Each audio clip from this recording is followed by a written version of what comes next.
Hello, everyone, and thank you for joining us today. My name is Vlad Khaykin, and I serve as a head of advocacy at the Simon Wiesenthal Center. As the military conflict escalates between Israel, the United States, and Iran, the battle is not confined to airspace and territory. It is being fought on multiple fronts simultaneously. There is the kinetic battlefield, of course, but there is also the information battlefield, the war for hearts and minds. Modern wars are fought not only with missiles, but with memes, not only with military force, but with persuasion, not only in the skies of the Middle East, but across social media platforms, diaspora networks, and activist ecosystems, and of course, the political discourse of democratic societies. The Iranian regime and the networks aligned with it across Russia, China, and various proxy movements have spent decades building a global propaganda architecture designed for moments exactly like this. Moments when shock, fear, and uncertainty make publics in democratic societies maximally persuadable. Joining us today to provide their analysis are two experts who will help us understand how this information war works, how it shapes Western discourse, and what it means for the future of anti-Semitism globally. Dr. Rachel Kantz Feder is a senior researcher at the Alliance Center for Iranian Studies at Tel Aviv University. Her research focuses on modern Shia Islam, the history of Iran and Iraq, and leftist movements and religious ideologies in the Middle East. Her forthcoming book, Revolutionary Shia Modernism in Iraq, The Thought and Legacy of Mohammed Bakr al-Sadr, will be published by Cambridge University Press this June. Jacki Alexander is the CEO and president of HonestReporting, with over 15 years of experience at the American Israel Public Affairs Committee. She played a key role in strengthening pro-Israel support across Florida and the southern United States. She is recognized as one of the top 100 people positively influencing Jewish life in 2024 by the Allgemeiner. Jacki is bringing innovative ideas to the fight against anti-Israel disinformation campaigns and Israel advocacy. So, Rachel, I'd like to start with you, and I hope you and your loved ones are staying safe there in Israel. Can you explain to us what is information warfare and why has it become so central to the way Iran projects power abroad? Okay, thank you for having me. And yes, I hope that I won't have to run off for a siren and get through some of these important topics today. Um, Information warfare is really just about the strategic use of information and communications to influence perceptions and decision-making systems. This can include, disinformation, cyber attacks, and good old-fashioned propagandistic efforts. And it is so central, I think, to Iran's strategy right now because it's so effective. And I think that the Iranian regime is seeing real yields from it, certainly in the realm of influencing certain media ecosystems and creating more support for Iranian messaging and positions in really various different types of media spaces and ecosystems. Right. So, in situations of asymmetric warfare where one party is significantly weaker militarily than the other, they generally turn to other techniques to try to conduct their warfare and sort of information warfare, cognitive warfare, the things that we're talking about today, have very much become, as you say, a central aspect of Iran's geopolitical strategy. Can you give us a sense of how that works in practice? What are some of the means by which Iran seeks to exert influence in the West? Through state media, proxies, social media manipulation, that sort of thing. Okay, so sure. As a historian, I'm going to take us back a little bit further to speak to that point. And for as much as we see the importance of Iran's strategy and operations online, I think that what sometimes we fail to understand is a lot of the networks of influencers and certain individuals that we see taking prominent places in American public discourse, some coming from the fringes. A lot of these dynamics are really rooted in processes that started in the late 90s during the analog era through the form of what's called cultural diplomacy, um, So we find that actually Iran started to forge ties with American figures from the far right and far left as well already by the end of the 1990s. In some instances, for example, we have one very popular and intellectual and media figure aligned with the IRGC. He spent a lot of time and energy into hosting international conferences that physically brought people together for networking, for the exchange of ideas, for joint initiatives in cultural production, whether that That's be in books. Talibzadeh, right? Yes, I'm talking to, yes, Nader Talabzadeh, who passed Hmm. away in 2022, um, who really played, I think, one of the most central roles in what, the regime calls its cultural jihad. When he passed away, he was eulogized as the general of soft war and cultural Mm. jihad, for example. And he, for example, leveraged the international acclaim that the Iranian cinema received in the late 90s and leveraged that, for example, holding international film festivals. Maybe some people have heard of his infamous Hollywoodism conferences from 2011 and 13. And this, of course, comes on the back of the turn in cultural diplomacy that we saw spearheaded by Mahmoud Ahmadinejad. I think Mm. often for those thinking about these questions, when we think of anti-Semitism and anti-Zionism on the world stage as sort of a strategy in cultural diplomacy, we associate that with Mahmoud Ahmadinejad's Right. time. And actually, Nader Talabzadeh was one of the central figures behind these initiatives as well. Yeah, and I'd love to Um, return to that question in particular sure. about sort of anti-Semitism as a central tool in Iran's strategy. But as you say, this sort of thing has been happening a long time. This wasn't built overnight, right? These networks, these Right. strategies have been cultivated over many decades now. And one of the interesting things, as you say, that, about sort of modern information warfare is that it rarely relies or rarely appears as obvious state propaganda, right? The most effective propaganda is that which is not perceived as propaganda at all. Instead, these Sure. narratives often travel through layers of intermediaries, often internationally, before reaching the public and seeping in from the fringe sort of ideological spaces into more mainstream media and discourse. So analysts often talk about this as a kind of content laundering, right? So Jacki, I want to turn to you next.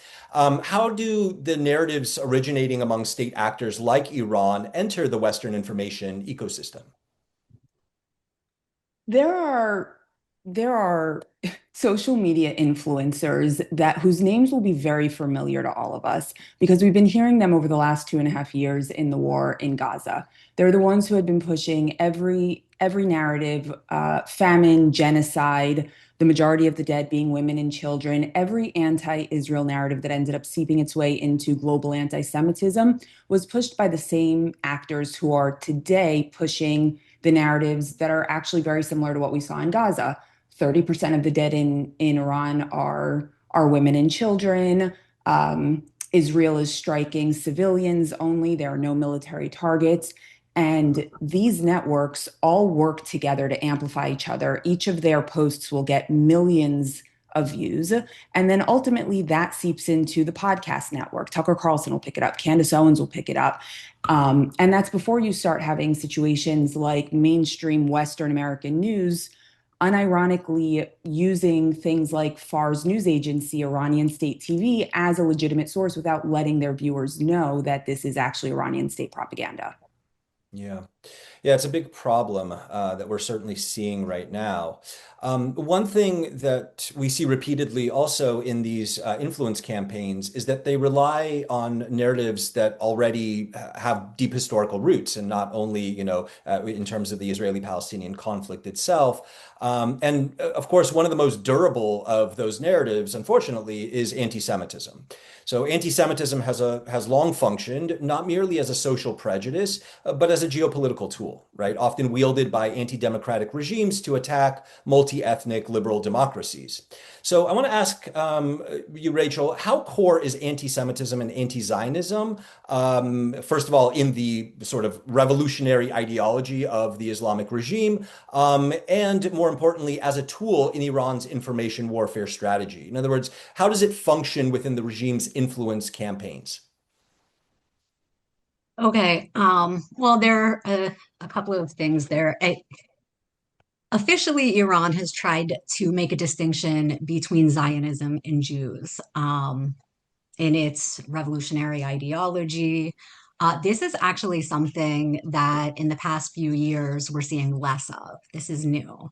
The distinction between Zionists and as an enemy and Jews as the enemy of Iran is starting to erode as the regime looks for, new ways to legitimize its rule and conjure up, images of Iran's enemies and what they're facing. In terms of the influence operations directed abroad, this is essential. I mean, we saw in the late, again, starting from the late 90s, early 2000s, again, under Ahmadinejad and with the influence of Nader Talabzadeh, we see Iran starts to position itself as a hub for transnational extremist far right networks. And then, so of course, we saw that come to fruition with the Holocaust conferences.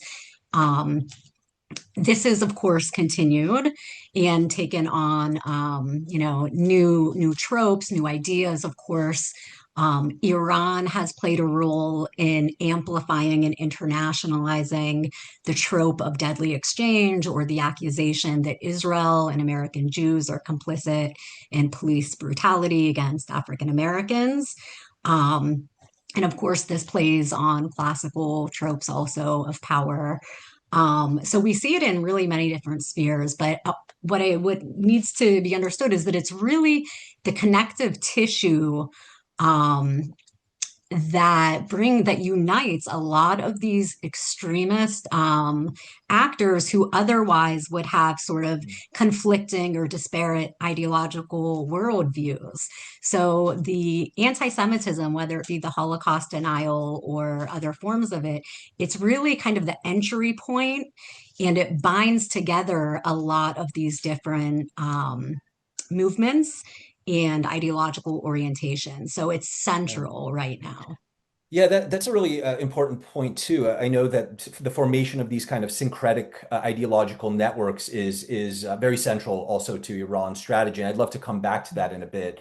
How do we see, Jacki, how do we see sort of the weaponization of anti-Semitism playing out in Iran's narrative warfare right now? How are they trying to use anti-Semitism to sort of control the narrative around this conflict?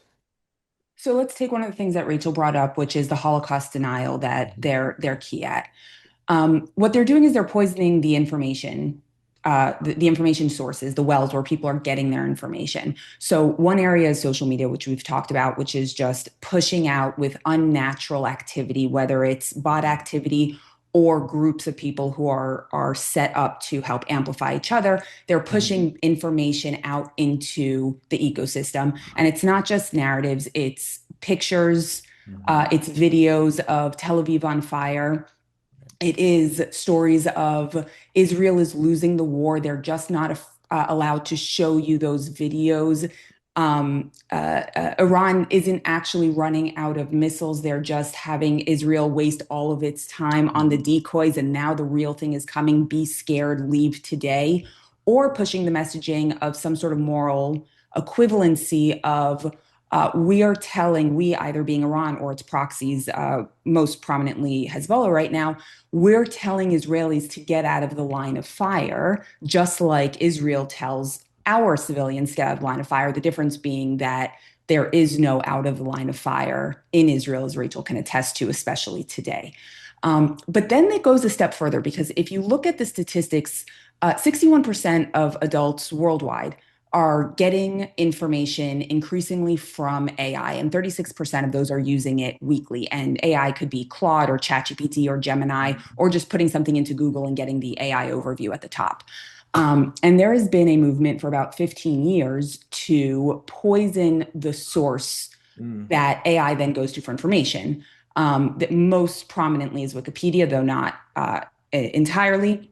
And now new news came out within the last 2 months, I believe, that Iran is now paying a new group of editors on Wikipedia to start changing even further information that is there, so that when you go to AI to ask it a question, you're going to get a garbage answer. And it will be things like Holocaust denial, or erasing Jewish sovereignty and history from the state of Israel going back 3,000 years, erasing some of the pogroms that have happened against Jews, anything that just vilifies Jews and poisons the information source.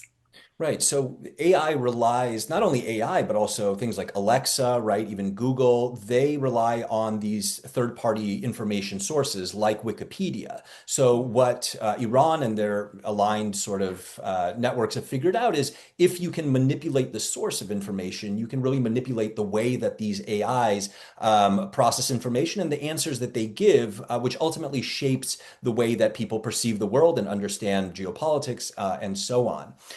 Historically, anti-Semitic narratives have served as sort of a simplified explanatory model, right, for complex geopolitical events.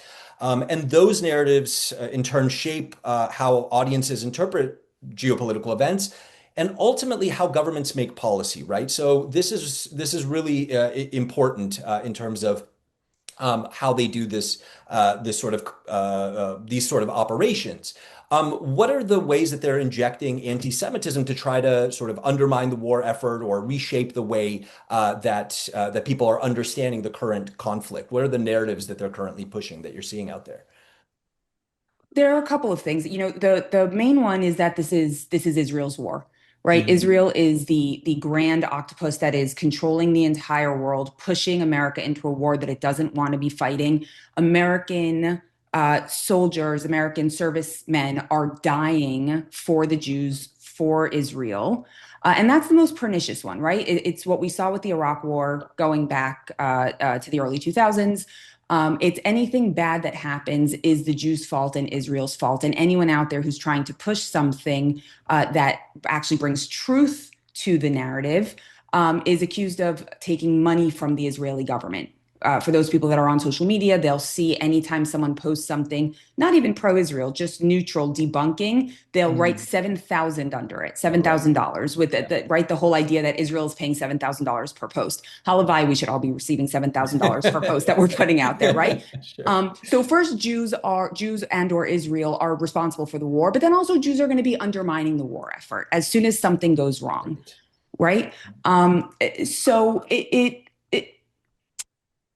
anything that can and be a problem. If you look at the case study of the school in Manab that increasingly looks like was hit by a US Tomahawk missile, all of the people pushing anti-Israel narratives are still saying Israel bombed the school and killed 175 children, right? Forget the fact that the numbers are in dispute. There are so many issues around that because they push that specifically, just like they did in Gaza, because you're a bad person if you try and bring context and nuance to even one child getting killed. Of course, it's horrible when anyone gets killed.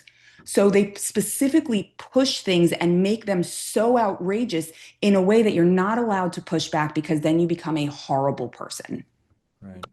Right, and this, of course, too, is not new.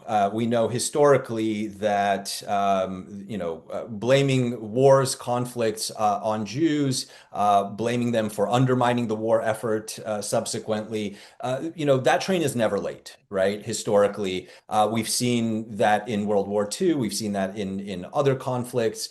So this has been a common thread throughout history, this sort of scapegoating of Jews for warfare, conflict, and so on.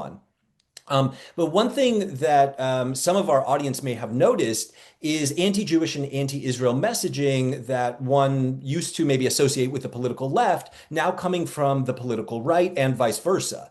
So there's, what we're witnessing right now is something that scholars have warned about for some time, the sort of convergence of actors who otherwise share very little politically, but who unite around sort of common enemies and shared narratives, right? So some analysts describe this phenomenon as red, brown, and green alliances. And that's one thing that I think is keeping many of us in this field up at night, the increasing confluence of anti-Semitic elements from the far left and the far right.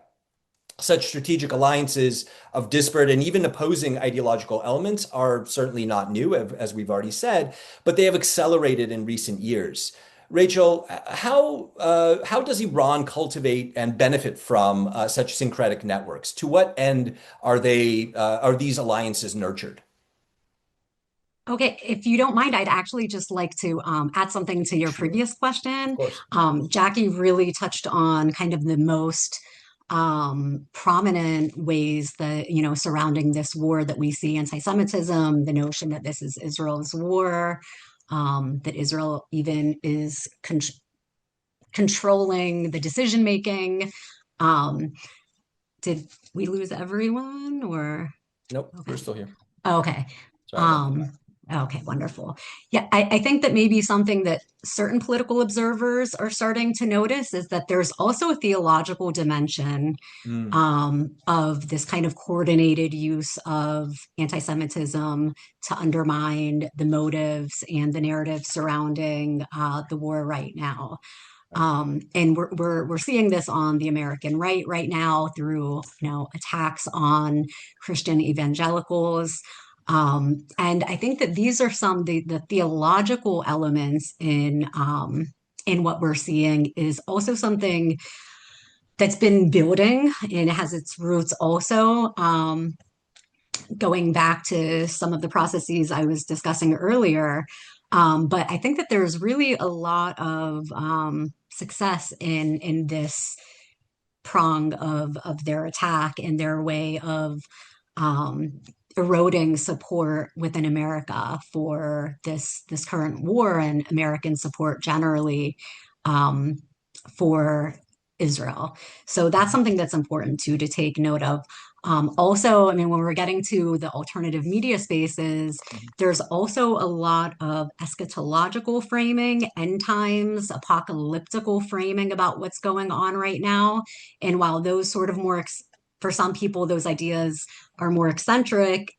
So you see different framing for different audiences.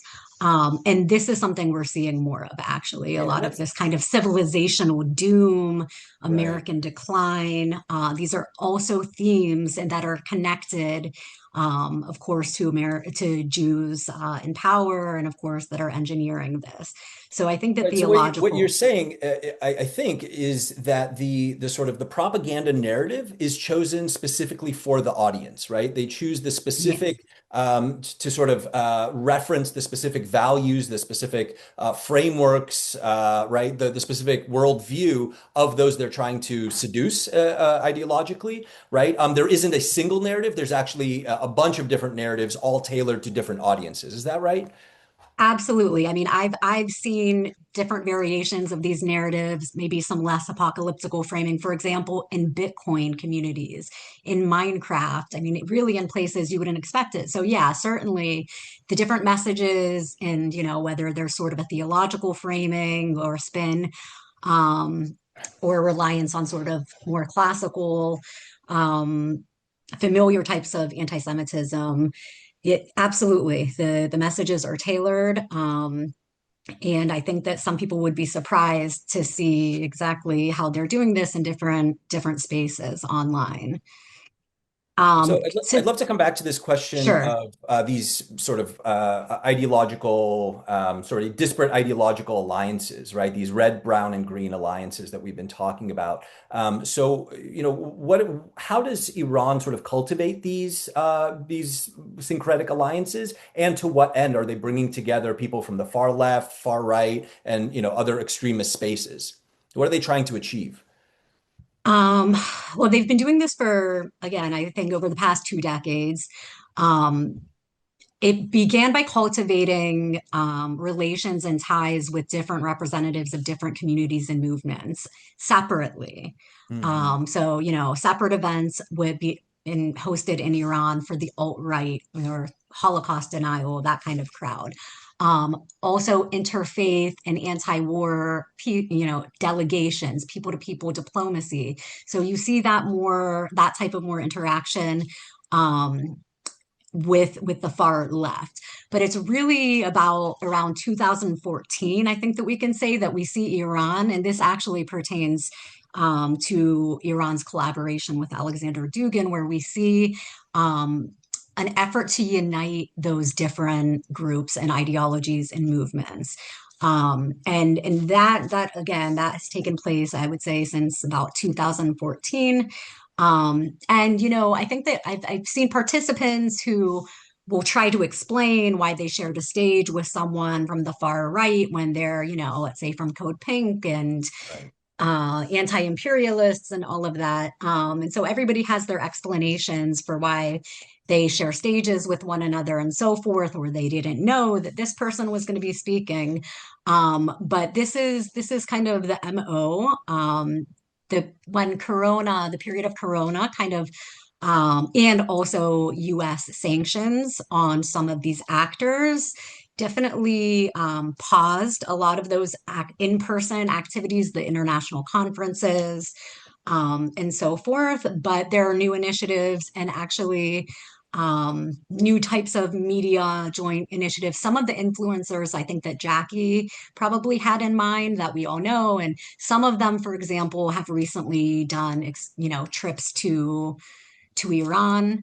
A number of them, actually, some major journalists, some activists. And so we've seen that as well recently, just since just in the past 2 years, even. So Hmm. there is kind of a revival of those efforts to bring foreign academics, journalists, and activists physically to Iran. And again, this is not just about coming and networking. A lot of the yield here has to do with joint cultural production and the networking. And so, for example, you end up getting Lucas Gage from the far right and Medea Benjamin together on a panel on Press TV, right? So kind of these confusing combinations on paper. Yeah. But this has been a very successful strategy. Jacki, what are you seeing in the media and discourse right now in terms of this sort of ideological convergence in the present moment? So I think going back actually about a year, you started seeing much more of an outreach to the right. For the last 10, 20 years, I think that the ideology to get the progressive left on board with the anti-Semitism, with however it presented, most notably as anti-Zionism, but with however it presented, I think that they had a really good handle on that. They were able to take over the Women's March. They were able to take over the original Black Lives Matters movement.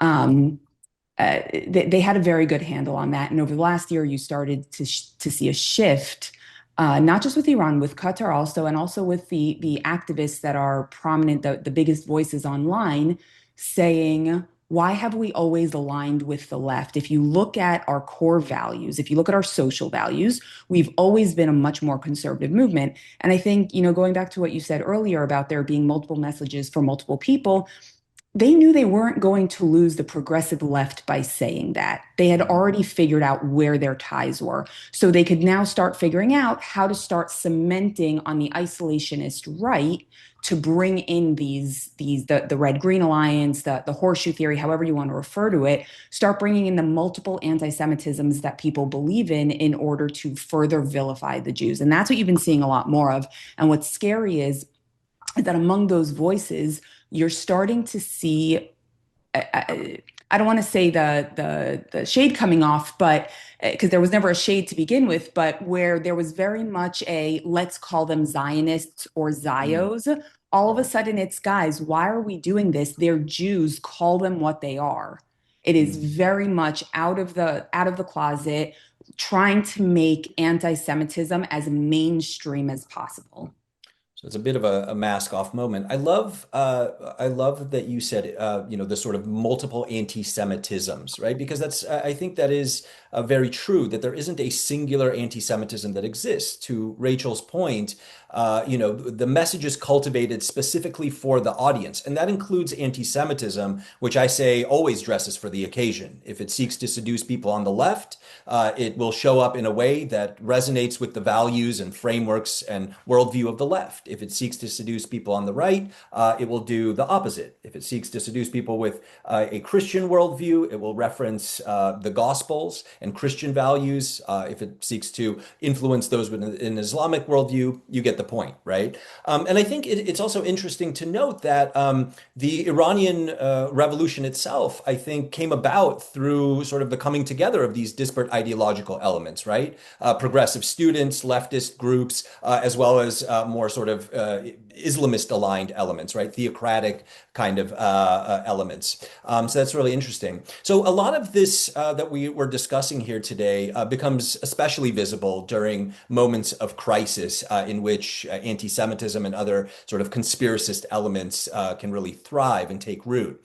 When narratives begin circulating at extraordinary speeds during, moments of conflict and uncertainty, looking at the sort of current coverage and online discourse around the conflict at present, what are some of the key narratives that Iran is trying to seed with regard to the broader geopolitics here, right? Because we have to understand that this regional conflict is really part of a much bigger geopolitical drama that's sort of playing out across the world. Maybe Jacki, let's start with you, and then I'd love to get Rachel's perspective on this as well. You know what narrative has started trending again? Hmm. Zionism is racism. Oh, yeah. We've gone back 50 years, and it's because Russia has a deep connection to this. And going back to talking about what we were earlier in terms of poisoning the information wells where people are getting their information, one of the things that people need to understand about AI is that it's not giving you truth or analysis. It's giving you statistics and probability. It's looking around for the most common theme that it sees, and it's bringing that to you, whether it's right or wrong. It's not doing that sort of check for you. So in order to influence that, Russia is putting out 25,000 articles every single day. You're not intended to see them. They're not on a website that you can look at, but 25,000 articles every single day that are anti-Semitic, anti-Zionist, and anti-Western. Right. So all of this it's been proxy warfare since the 1940s, right? As soon as World War II ended, it has been a Cold War that might be over, but it never actually ended. You're seeing that continuing, and they're just going back to what worked in previously, right? Zionism is racism. How can we weaken the West? How can we weaken America? The rise of democratic socialists, the DSA in this country, to start not only taking over the left, but also winning local elections and starting to inject the anti-Semitism across the board and again into some sort of mainstream. And what happens is that when this happens, it doesn't stay as rhetoric and as narrative. Mm-hmm. That's the reason we track narrative, right? It's horrible when people say bad things, right? The sticks and stones. But the problem is when those sticks and stones start breaking your bones. And we've seen that fall in Canada far greater than we've seen anywhere else, far quicker, right? In the last week alone, there's been 7 attacks on the Jewish community in Canada. I'm sorry, 6 on the Jewish community in Canada, and then today on the US Embassy in Toronto, right? Or the US Consulate in Toronto. What happens in the narrative warfare, whether you're seeing it online, in the back channels of the dark web, or quite frankly, in the US political scene, is that what starts as discourse ends as attacks on Jews. There have been, just in synagogue burnings alone, not shootings, not people getting attacked, just in synagogue burnings alone around the world, there's been something like 24 synagogues that have been burned since October 7, 2023, as a result of anti-Semitic discourse. You had 2 people being murdered in Washington, D.C. at an AJC event as a result of the famine narrative, right? A firebombing in Colorado. What we're seeing in the narrative warfare steps out into the real world and puts our community and those people aligned and adjacent to our community in danger. Right. So ideas don't remain ideas. They shape human behavior on both an individual and, of course, a policy level, right? So there are real consequences to ideas, right? The ideas can be dangerous. They shape the way that people conduct themselves, the way that nations write policy, right, and so on. Zooming out from this sort of regional conflict to the broader sort of geopolitical drama here. Analysts increasingly are talking about a kind of Moscow, Tehran, Beijing axis of authoritarian cooperation. Can you speak to that for either one of you? Can you speak a little bit to the sort of the broader play here? Rachel, you want to jump in? Sure. Yeah. This is clearly an important dimension of the current conflict. There are some who would choose right now to even interpret America's involvement in this operation as an expression or a message in terms of the great power competition, specifically vis-a-vis China. So yeah, this is definitely part. This step definitely has larger geopolitical dimensions. Having said that, we're not talking about alliances. Even in the case, for example, of Iran and Russia, where in the past couple of years we've seen more collaboration, kinetically in terms of drones and drone manufacturing and that stuff, type of Mhm. cooperation. We can't really speak of it in terms of an alliance. They have long, historically fraught relations, Mhm. and we don't really see Russia or China volunteering to, jump in and come to Right. Iran's aid the way they would like. Having said that, I think that there's a very distinct separation between collaboration and influence operations, and that is separate of the actual foundation of these relationships. So you can, for example, have Iran and Russia collaborating closely in the realm of propaganda, cultural diplomacy, and influence operations online. Um, and both countries, obviously see it in their interest, but that doesn't necessarily translate to a more concrete alliance outside of this. So I think it's helpful to think of the information sphere and collaboration between those powers as something almost separate from um, the other, nuts and bolts of their relationships. hmm So what you're saying is that there's sort of alignment on and even strategic cooperation around this sort of information warfare, but there isn't necessarily on the battlefield, right? We haven't seen either Russia or China really coming to Iran's aid during this conflict. Yeah, I'm saying that it's totally, we're seeing a lot of collaboration in the information sphere, but that doesn't, yeah, that this doesn't translate to an alliance. You know, I think also when we're talking about the syncretic networks and the influence in American media landscapes and whatnot, um, we're talking more of ideological cross-pollination that can appear to be organic Mm-hmm. than actual alliances. I think when we talk in Mm-hmm. terms of the red-brown alliance or the green, however, I think sometimes those notions can obscure a little bit of the dynamic that's going on. And it's less of a concrete alliance Mm-hmm. and more of an infrastructure that's been built.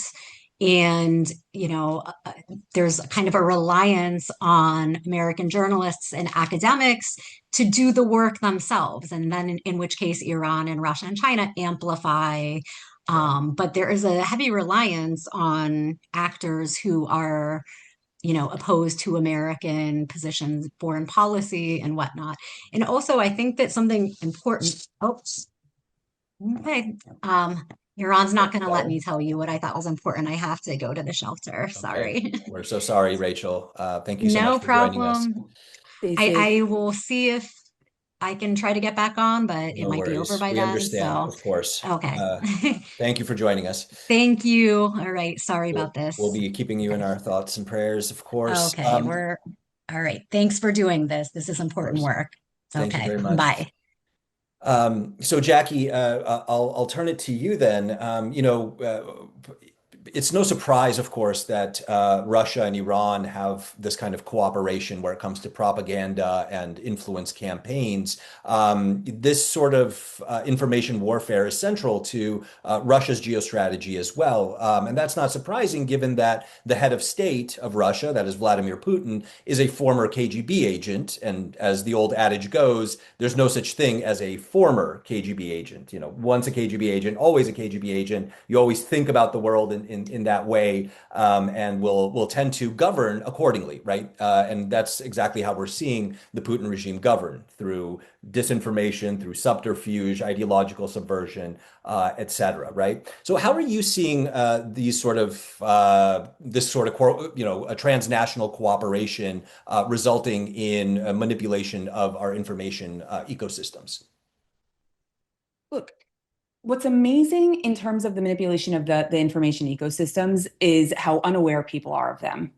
And that's the brilliance behind them, and also why they're doing them, right? There's a reason why Russia's putting the money into this, why Iran, Qatar, China, all of them are putting money into information warfare or disinformation warfare. And that's that people don't understand the information space anymore. We built this incredible internet ecosystem that has now developed into social media, that has now developed into chat GPT, and no one was ever taught how to use it responsibly, how to fact check things that they see, where to go to fact check, who the fact checkers are. One of the things that I like to do when I go out and I speak to teens is have everyone take out their phone and open up their social media platform of choice. And depending on when you talk to them, that social media platform changes, and ask them to tell me what the very first video they see is. And the look of Mhm. shock on everyone's face when 30 people in the room have 30 different first videos that they see on their social media feeds is eye-opening to them, right? Because we're all living in our own little bubbles in a world that is fed information to us based on what cookies and marketing and advertisements have determined that we want to see. And going back to your anti-Semitism thing, all that Mhm. means is that Russia, Iran, China, Qatar, bot farms in Malaysia, Mhm. people in basements in Pakistan that are running multiple accounts. All they have to do is figure out what's interesting to you and then figure out how to monetize it and feed it to you. So what you're Mhm. seeing, we saw greatly during the Gaza war, and we've seen over the last week and a half of this war with Iran, or this renewed war with Iran, is information that goes viral very quickly because it feeds into preconceived notions that people looking at it have, right? People want to, I don't know why they do, but people want to believe that Israel is falling under the Iranian pressure, right? They want to believe that America is going to fall. So they see videos that are so obviously fake and AI, and they believe it and they push it and they watch it and they amplify it. Yeah. Right now, the only positive that I've seen in the Iran war that is different from the Gaza war is because we've had the protests for Mm. decades, but more specifically the ones that really started in December and took shape in January leading up to this war, is there has been a break of people who were more than happy to believe all of the anti-Israel discourse coming out of Gaza, saying, wait a second, why are we supporting this regime? Mm. Why Yeah. aren't we supporting the people? And it's led to a little bit of a break, but it's far too early to see whether or not that's going to have any sort of meaningful impact. Yeah, so hyper realistic images, generative AI, it's really become the sort of the newest weapon in this kind of information cognitive warfare. And some of these images are hyper realistic, and it's really hard to tell them apart from reality, right? But some of them, as you say, are obviously have been created by AI, right? And yet, as you point out, they are still effective. People still share them, right? They still promote them. I think and everybody right now is trying to figure out how do we get our hands around this, right? How do we safeguard truth, objectivity, right, from the sort of proliferation generation of AI created, altered, manipulated images. I think, some folks are going about it by trying to sort of, watermark or try to indicate that these are, AI generated images. But as you point out, that's not enough because people will still share them and they will still have the effect that they are intended to have. Thinking historically, the Nazis knew that the protocols of the learned elders of Zion were a fabrication. They knew that they were not an authentic piece of literature. And yet, they also understood that it could still be used to great effect. And they did deploy them, of course, to horrific effect. So it's not enough for people to just know that something is fake, for it to lose its power over them, right? So I see that we're quickly coming up on time, so I'm going to just skip ahead to my last, I think, question here. And that is, as the conflict continues, what should audiences, including journalists, policymakers, and the public more broadly, watch for in the information environment in order to recognize propaganda and influence operations and maybe to become a little bit more resilient to them? So this ties into actually what you were saying before with hyper-realistic images and those that are not so hyper-realistic. Everyone is looking for a grand technological answer to this, and they exist. But the vast majority of people, whether you are a politician, journalist, or average person looking, does not need a sophisticated technological answer to figure this out. What they need is more than 3 seconds looking at something. And I say 3 seconds very specifically because that is the average amount of time that a person looks at a post on social media before deciding whether or not they're going to swipe or share, get it off their screen or share it with people. And a lot of the hyper-realistic ones that we may not have known were AI without advanced technology, had you spent 5 seconds looking at it as opposed to 3 seconds, you would have seen a watermark that was made by Gemini or by Sora or by Nano Banana, right? It was there. The vast majority of things have either already been debunked if you play around in the comments of what has been posted, or if you spend longer than 3 seconds looking at, something will jump out at you and you'll say, aha, maybe this isn't what I thought it was. Maybe this is meant to manipulate me. And that really will solve, at least for the time being, about 99% of what you're seeing, because people are putting out things, disinformation actors, they're putting out things that are obvious fakes, whether someone has 2 heads, 6 fingers, or just, again, a Gemini watermark there, because they know that they have that 3-second thing and that most people will be lazy. So as long as you don't play into that stereotype and you give it 10 seconds and you just take a look, you do not have to rely on anything more advanced than that. Play in the comments and take your time looking at things. In light of everything we have discussed here today, we're investing very heavily here at the Simon Wiesenthal Center into media literacy, education, and resources to build resiliency against this kind of manipulation and to harden U.S. society as a target for information warfare. How important do you feel that media literacy is? Does the American public need to become more savvy consumers of information? What do you say to that? That is written into our very mission statement at Honest Reporting. We believe that a healthy democracy requires a strong understanding of media literacy. We've developed something called Scroll Smarter that we take into schools, we take into the community, and we take into Jewish organizations because we have an expertise not only in social media algorithms, but also increasingly in AI and how people should understand it. And if people walk away from this knowing nothing else, that they cannot trust what ChatGPT or Claude or Gemini or whatever your AI of choice is, that it's giving you statistics and probability. It's always going to give you peanut butter and jelly. It will never give you peanut butter and marshmallow, no matter how delicious that sandwich is. As long as you understand that all of this relies on you being lazy, that's the most critical thing, because journalism was intended to be the 4th pillar of democracy. Right. And it is slowly withering away from us. Media literacy, or increasingly how I look at it, information literacy, wherever you are getting your information, is the most critical thing we have to safeguarding American and Western values. That's a great place to conclude, right?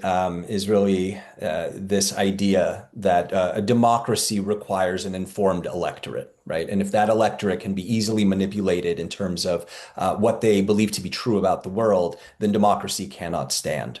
All right, so we have just a couple minutes for questions. We've got a few questions in the Q&A. First one is around why can't we take legal action against the spread of this kind of information, the spread of libels? I mean, one thing I'll say just to jump in on that question is part of the problem is our legal infrastructure itself, I think. Section 230 of the Communications Decency Act essentially makes it so that we cannot hold social media companies legally liable for the things that are posted on their platforms, right? That are posted by third parties, right? So they're essentially, sort of indemnified against any kind of legal action. I think that needs to change, and based on the discourse that I'm hearing, I think there is a movement that is gaining momentum to rethink Section 230 and the way that it is written, so that it is not does not give a carte blanche for this kind of thing, and really does open up a sort of a pathway to hold these platforms legally accountable when they facilitate the spread of a pernicious disinformation. Jacki, what would you say? Is there anything you would I add from think you? you're spot on Section 230, and I think that prior to this latest administration, there was a bipartisan push towards that, and I think at some point it will probably come back. So holding the social media platforms accountable is key. Look, the other reason why it's hard to do legislation is because of New York Times v. Sullivan and show it, the level of burden of intent that you have to prove in order to show libel from a media outlet is very hard to overcome. Now, that's in the States. There are other jurisdictions that are friendlier to some of this stuff. And I will tell you that both publicly and privately, there are cases that are either pending or getting ready to be pending in some of those jurisdictions. But again, it won't have that much of an impact on America and on the platforms as a whole. Right. All right, other question. How can we encourage AI platforms to protect against this? Do you have thoughts about that? So there are a couple of things there. I wouldn't hold your breath, and I don't say that just to be negative. The social media platforms right now know a couple of things. Number one, they know that Wikipedia is being poisoned, and conversations have been had at the highest levels with some of these platforms saying, Wikipedia is compromised, stop using Wikipedia. And the response back has been, find me another source that is as wide ranging as Wikipedia, and I'm more than happy to swap it out. Right. So their focus is just on, at this point, monetizing, figuring out how to get money. Are they going to do advertisements? Are they going to do pay for you on an elevated level? The more you use it, the more you have to pay with the tokens. That's where Right. their focus is. And until there's some sort of regulation, they're not going to be incentivized to make any changes, because a lot of these people also are very much First Amendment absolutists. Right. And at a core level, they just, information is out there. It's not our job to regulate that or police it at all. Yeah. Well, before we conclude, I just want to step back for a moment and reflect on some of the things we've heard here today. Modern wars are fought not only with missiles and drones, but also with narratives and ideas. Long before the age of social media or algorithmic amplification, there was an insight, often attributed to Voltaire, that remains painfully relevant for us today. Those who can make you believe absurdities can make you commit atrocities. What we are witnessing in this moment is not simply a regional conflict. It is a struggle over justice, legitimacy, and moral interpretation. A struggle that plays out not only in the battlefields in the Middle East, but across the information ecosystems of democratic societies. The Iranian regime and its aligned networks understand something very clearly, that shaping how people interpret events can be just as strategically consequential as the events themselves. Within this information battlefield, anti-Semitism often functions as a particularly potent narrative instrument, one that reduces complex geopolitical realities into familiar myths about hidden power, conspiracy, and manipulation.